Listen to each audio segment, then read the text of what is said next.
wa baba zao wa kiroho si wa kiroho kabisa. Hata kuna makanisa ambayo ni ya kishetani ambao wanaabudu shetani hao.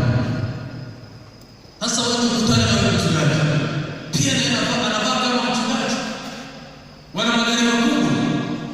Hello, wengine wanafika kubwa, sio wengine wanavaa ukimwona nafikiri ni malaika, lakini huyo Isa njia yake ambayo anapitia. Ndio maana Yesu amesema kwamba si wote wasemao Bwana Bwana, si wote wataenda mbinguni. Bwana Yesu asifiwe sana. Ndio nashangaa sana ukiona watu wengi, washirika wengi hawachagui ni nani ambaye ataniombea, hawachagui ni nani ambaye atanielekeza. Akisikia tu mtu anaomba hapo, yeye anakimbilia hapo, kumbe hajui mtu anaomba nini. Ndio maana wanakutana watu wengine wana nguvu za shetani. Unajua ukisimama mtu akuombee, ni kusema spiriti ambayo iko katikati ya yule mtu itakuingia ndani. Mtu wa tatu ambaye mtu wa maana, mtu ambaye atakuonyesha kazi ya muhimu unatakiwa ufanye kanisani. Kazi ya muhimu unatakiwa ufanye katika huduma ya Mungu. Kazi ni nyingi, lakini kuna kazi zile ambazo ni zamani. Bwana Yesu asifiwe sana. Unajua ukimwomba Mungu, Mungu atakuelekeza. Bwana asifiwe sana. Kuna kazi zile Mungu atakuelekeza. Mtu aina ambao ni maana sana ni mtu ambaye, Bwana asifiwe sana, atakuelezea ukweli wote. Bwana asifiwe sana. Unajua watu wengi ni watanja sana, wengine ni wanafiki sana. Ukiuliza mtu, unajua imagine kuwa na rafiki ambao hawezi kuelezea mabaya ambayo unafanya.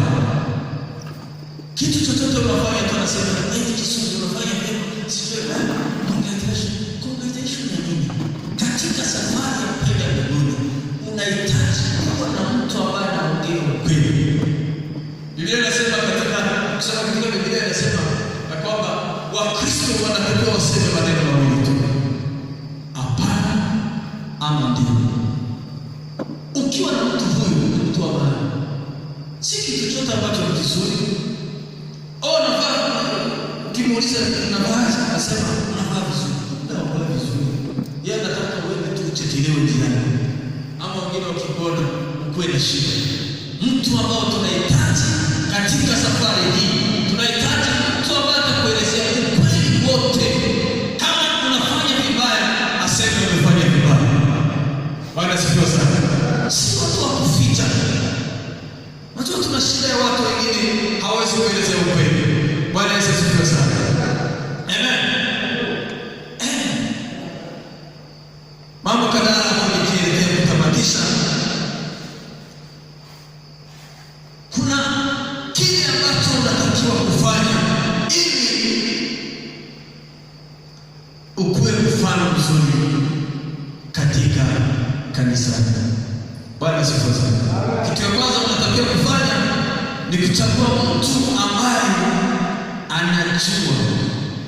unajua atakusaidia katika mahitaji yako. Mtu kama unahitaji kufikia mahali ambapo unahitaji kufika, mchague mtu yule ambaye atakufikisha katika ndoto zako. Unajua si watu wote ambao wanaweza kufikisha ndoto zako. Wengine ukiwaeleza ama ukiungana nao wataharibu ndoto zako. Lakini ukihitaji kufika mahali ambapo unahitaji, Bwana Yesu asifiwe sana, unahitaji kuwa na mtu ambaye atakuelekeza kufikia ndoto zako. Bwana Yesu asifiwe sana. Mtu anaweza kusaidia pesa, lakini pesa haiwezi kusaidia kufika kwa ndoto zako. Lakini mtu anaweza kusaidia kimafikiri, anaweza kusaidia kimaombi, alafu maombi yanakufikisha kwa pesa. Unajua pesa haziwezi zikakufikisha kwa maono. Lakini mtu wa maono pesa zinakufanya. Lakini pesa unajua kama pesa ni mbaya sana. Yesu pesa ni nzuri, lakini pesa ni mbaya sana. Bwana asifiwe sana. Ukihitaji kufika mbali, tafadhali ninakuhimiza ya kwamba ni lazima uchague mtu ambaye atakusaidia kufikia ndoto zako. Neno la Biblia linasema ya kwamba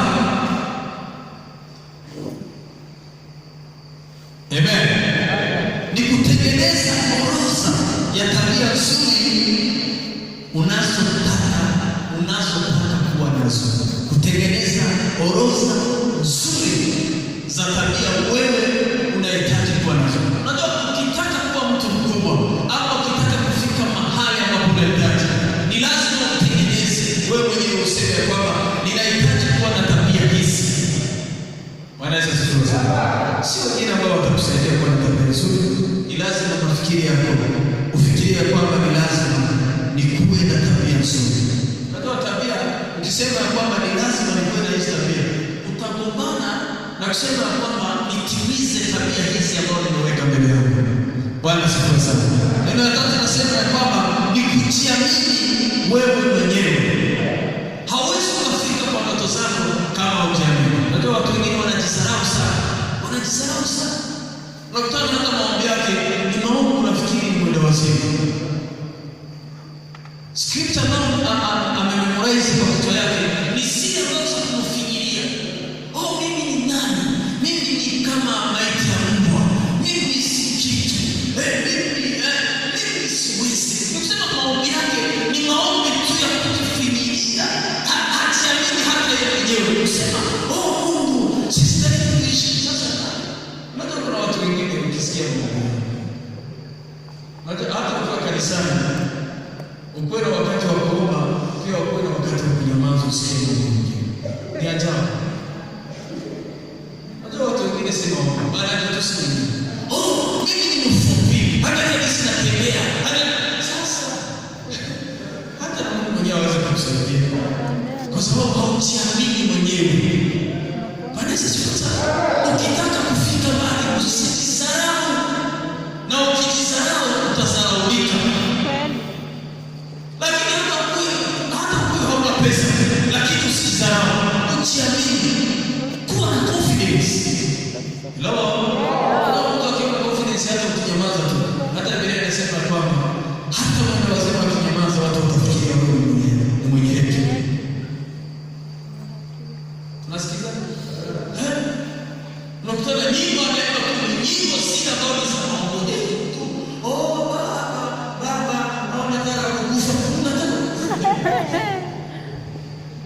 Baba, nataka kukufa. Katikati ya kinywa chake. Nikusema roho yake inajaa huzuni. Hawezi kumwona na furaha hata kidogo. Kama unataka kufika katika ndoto zako, tangia leo katika mkesha huu, ninakuomba Mungu akusaidie ujiamini mwenyewe. Unajua hakuna unabii mwingine ambao tunahitaji. Unabii wa kwanza ni wewe mwenyewe kutamka maneno mazuri. Useme ya kwamba haya kama hawezekani yatawezekana tu. Bwana sifa sana. Hata ninapokuwa sina pesa leo, lakini pesa itapatikana. Ijapokuwa sina gari itapatikana kwa wakati wa Mungu. Bwana sifa sana. Ndio mtu kama hajiamini, ndio unakutana watu wengi wanajitafutia njia ya kufikia kila ambacho wanatamani, lakini si Mungu ambaye anatamani. Bwana sifa sana. Tujiamini. Wacha kutamka maneno mazuri. Mimi nitakuwa rais. Mimi nitakuwa bishop. Mimi. Pamoja na Mungu. Mungu ataangalia ndoto ulizo nazo ndiye atatimiza. Lakini ukianza kujifikiria, mimi kwanza, ukiniangalia kwanza mimi hata na wale ambao wanajua kuna watu wengine wanalia hata wengine kama wako kwa maombolezo ya watu ambao wamefariki wanasema, huyu mtu wa maana sana. Kwanza mimi ningekufa huyu abaki. Wewe uko na shida. Mimi hakuna mtu ambaye anaweza kukubali nikufe kwa ajili yake. Kwa nini? Yeye aende akufe, mimi nibaki.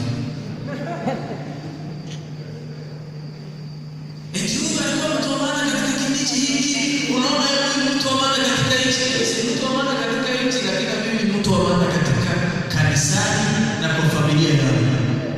Sasa nikikufa atakuja kwako atakuwalisha watoto. Tuanze kutamka vizuri. Hakuna unabii mwingine ambao tunahitaji. Kinywa chetu ni unabii. Tuweke confidence. Tutajenga kanisa kubwa. Tutakuwa na uwanja mkubwa.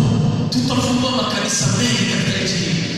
Maneno ya ushindi. Kwa kila ambacho shetani anaogopa katika maisha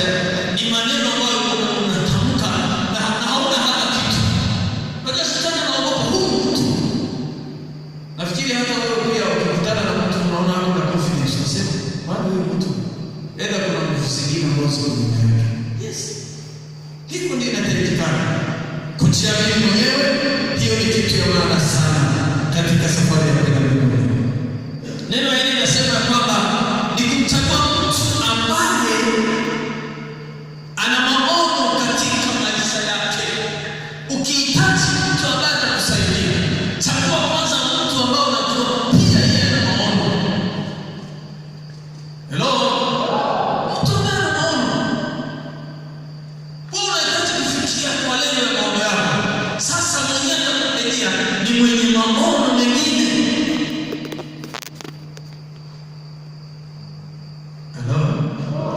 Kila unachagua siku watu watakataka hawa eti huyu ndiye atakusaidia. Mwenyewe ajisaidia, atakusaidia. Kama ana uwezo wa kukusaidia, ajisaidie kwanza, ndiye atakusaidia. Bwana Yesu asifiwe sana. Ninataka kusema kwamba ni kuchagua mtu ambaye moyo wako unamfurahia. Ndio ukihitaji msaada. Bwana Yesu asifiwe sana. Ukihitaji msaada katika safari ya kwenda mbinguni, ukihitaji baba wako, kwa maana ni lazima tupende kwa baba zetu wa kiroho. Mtu ambaye hupenda hawezi kusaidia, hata kihubiri, hata vilema wasimama, hautampenda. Lakini mtu yule ambaye unampenda, hata akicheka utafurahi, hata akisirika utafurahi tu. Yule mtu ambaye atakusaidia ni mtu ambaye roho yako inapendeza. Bwana asifiwe sana. Tukienda kumalizia, neno la sita linasema kuchagua mtu ambaye atakusaidia jinsi ya kuishi vizuri na wengine, si mtu wa kukutenganisha na wengine. Ndio watu wengine kazi zao ni kukuachanisha na wengine, ni kukutenganisha na wazazi, kukutenganisha na majirani, kukutenganisha hata na waimbaji wengine. Wanasema huyu ni mbaya, huyu si nini. Lazima utafute yule mtu ambaye anajua kuishi vizuri na watu. Wewe mtu atakusaidia katika maisha yako, kwa sababu watu, ukiwa na watu uko na utajiri. Neno la mwisho nikitamatisha, nasema kwamba kuchagua mtu ambaye ni tofauti na wewe. Bwana Yesu asifiwe. Kama unahitaji mabadiliko kwako, tafutisha yule ambaye amebadilika kuliko wewe. Hello? Unahitaji kufika mbali?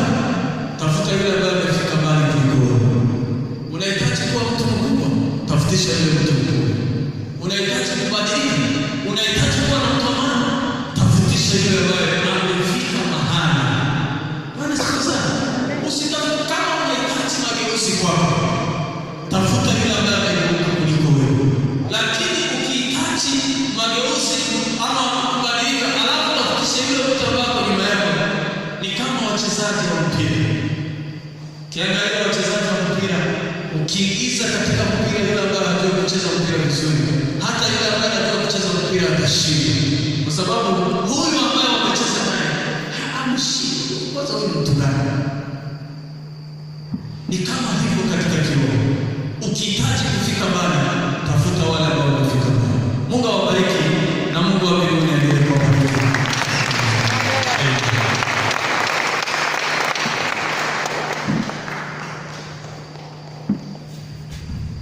Amen. Sisi tunawabariki.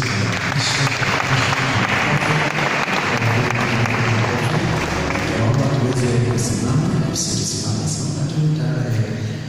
Simama. Tusaidiane kwa kile. Tusaidiane.